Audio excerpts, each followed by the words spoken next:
That's all right. Is it recording now? Yep. That's so it wasn't exactly, but that's right. It's This is going to be the part of the reality. It's good. what's happening. What's So I'm just measuring. Can you show me again? Let's start again. Right. So we're measuring.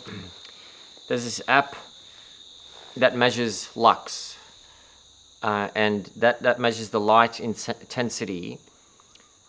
And I'm just measuring it with these lights so that I can make sure that they're not, there's no phototoxicity from the blue light that is still in the spectrum, especially in that one a little bit. But since for practical purposes, one can't be expecting it to be totally in the dark all the time,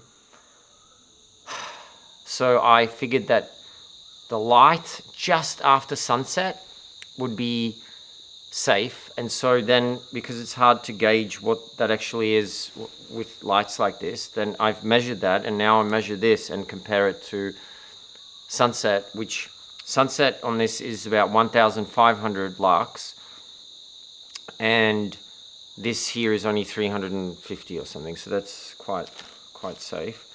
So that should be all right. And then forgive me. Could you explain perhaps what's the problem with light? right. So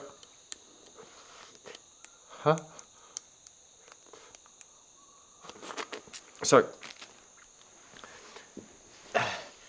it's like so if you take skin cells, you put them into a petri dish and you expose them to different spectrums of light, and then you measure how much stress they're experiencing by measuring how many stress release, stress type of chemicals you end up in the thing. So you put in like different chemicals, they have a different reaction, different color and different intensity of the reaction with the chemicals that they excrete because of their different stress levels. And that way you can measure how much those individual cells are stressing with light. And you compare that to ones in the dark.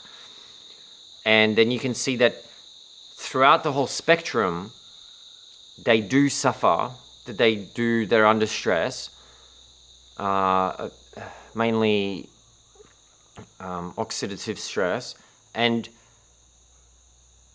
but it really peaks in the UV and the soft X-rays and the X-rays and everything, of course. But when it comes to LEDs, they have a spectrum that still has, it doesn't have, I think, hardly any UV, but it does have the violet, and the violet all the way into blue still has quite a high phototoxicity to skin cells and to retinal cells.